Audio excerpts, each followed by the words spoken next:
look at section 5.3, practice A. Alright, so on number 1, we end up having a graph. It's got our theta basically going to the point, what was that, 2, 6? Okay, so when you're doing your 6 trig functions, there's the only things that you're going to need is your x, your y, and your r value. So you already have your x and your y, those come from the point.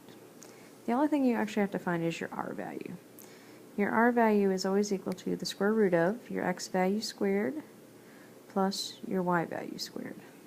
And we simplify that, it becomes the square root of 40. We break that down. That breaks down to 4 times 10 underneath, square root of 4 is 2, so this is going to break down to a 2 square root of 10. So there's our r value, there's our x value, there's our y value. Those are the only 3 things that you need to do your 6 trig functions. Now your sine value, I guess I'll put it on here, your sine value is always equal to your y value over your r.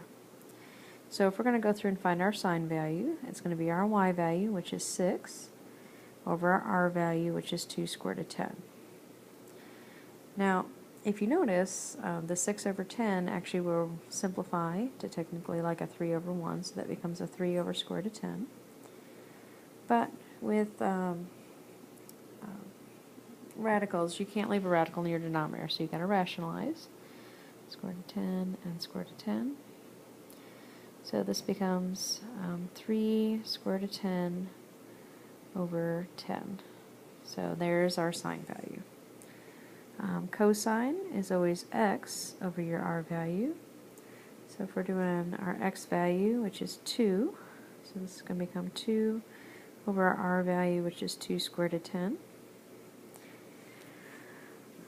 Okay, so with this one, if you notice your 2's technically kind of cancel out, so this becomes a 1 over square root of 10.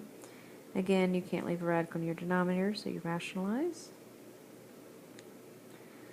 So it becomes the square root of 10 over 10. Okay, so there's our sine and our cosine. And usually you don't have to rationalize like every single one. It just depends on when you end up having a radical in the bottom.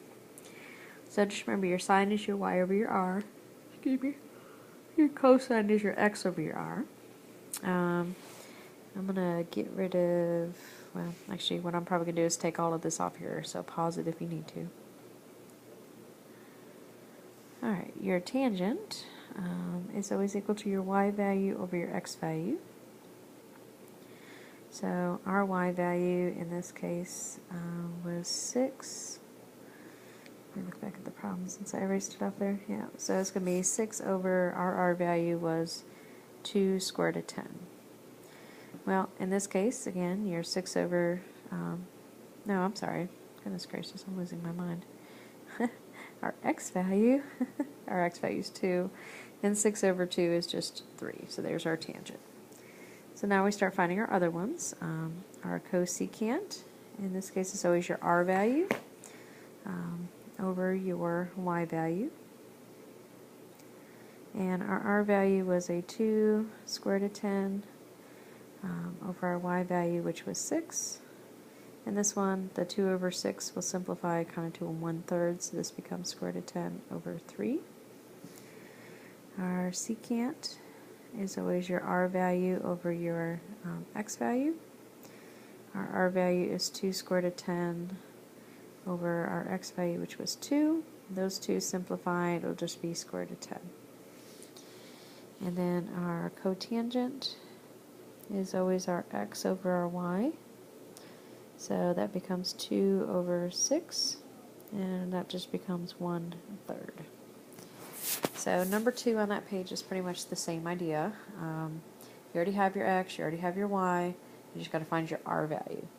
But on number 2, make sure that you're careful when you're finding your r value, because, hold on, let me clear this screen out of here. On number 2,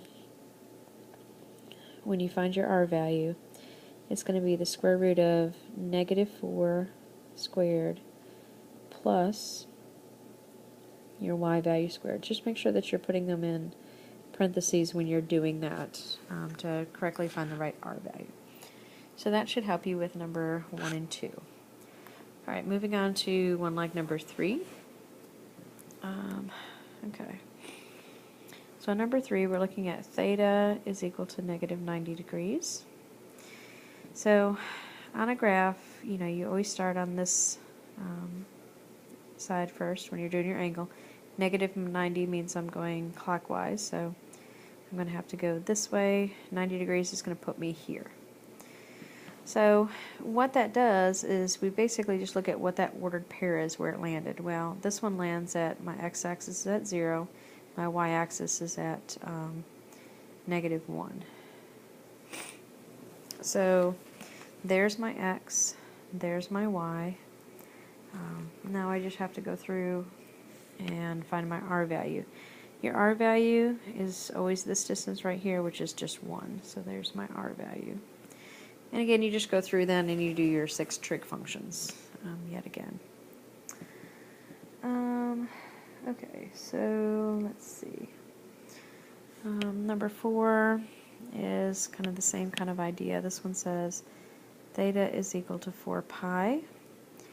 Well, if you start out with a graph, again, you're starting out here, half of a circle is pi. So here we get to pi, there's 2 pi, there's 3 pi, and there's 4 pi. So it's going to put me right here. So that ordered pair is at 1, 0. And so there's your x, there's your y, and then you want to find your R value, which is that distance, which again is just 1. So 3 and 4, you do the same 6 trig functions. You are going to have a couple that are undefined, so like if you end up with like 1 over 0 or negative 1 over 0, that's an undefined. And those should be pretty easy to simplify because they're nice numbers, just 1s and 0s and negative 1s. Okay, so let me grab my stuff here real quick. Okay, so now we're going to move on to number 5, so I'm going to clear off the screen. Alright, so number 5, it says that we want to sketch the angle and find its reference angle. So we're looking at negative 310 degrees. So when we look at our graph, negative 310, again we start at this part, and there's negative 90, negative 180, negative 270. So it's going to be a little bit past that. So it's going to go somewhere to about here. So there's our graph of negative 310. The reference angle is basically if you went this other direction, what degrees would you have to go? Basically, you want to make it all the way around to 360. So if we've already gone 310, then our reference angle is 50 degrees. And that's the angle that you go through and you create your trig functions necessarily with. That's why you find those.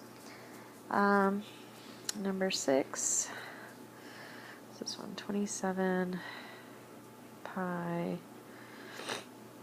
over 10. Okay, so with this one, we are basically 20 over 10 would be 2 pi, so we're going to go a little ways past that. So again, here's pi, there's 2 pi or 20 over pi, and then this would get us to it's 25 over, should be right about here as our angle as we are going through.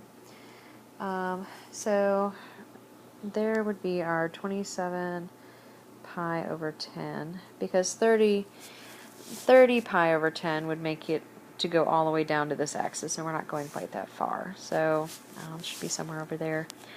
Our reference angle then would be basically how many more would we need to get to 30 pi over 10 to hit that axis. This one would be 3 pi over 10 should be our reference angle, because that would put us at 30 over 10 pi, which would have connected to that x-axis yet again.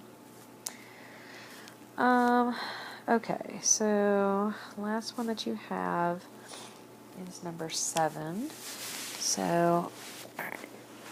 So with number 7, let me clear off my screen. We want to go through and evaluate the cosecant of 150 degrees.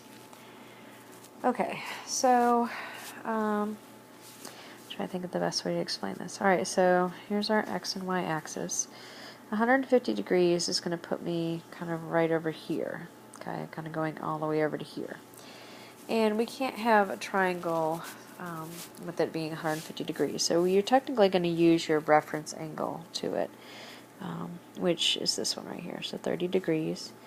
There's my triangle. Okay. So this is the angle that we're actually going to go through and use. So I'm going to make this a little bit larger so you can see it a little better. And this is where those reference angles come into play. What else is going to put you to a nicer number? Okay, so our hypotenuse is always 1 when we're going through and we're dealing with these type of things. From your 30 degrees, if you think to that big old unit circle that he had you make, 150 degrees is right here. So what we want to do is we want to list that ordered pair that's at this point right here. And the ordered pair for 150 degrees or 30 degrees from that x-axis is, I'm sure I remember these right, it should be negative square root of 3 over 2 is the x, and then my y value is 1/2. That's this ordered pair right here at 150 degrees on the unit circle. Okay, so we want to go through and evaluate our cosecant basically of this. Well, what we were talking about a little while ago is cosecant is always your r value over your y value. So I'm going to move some of this stuff. Sorry, I need a little more room. Writing a little too big tonight.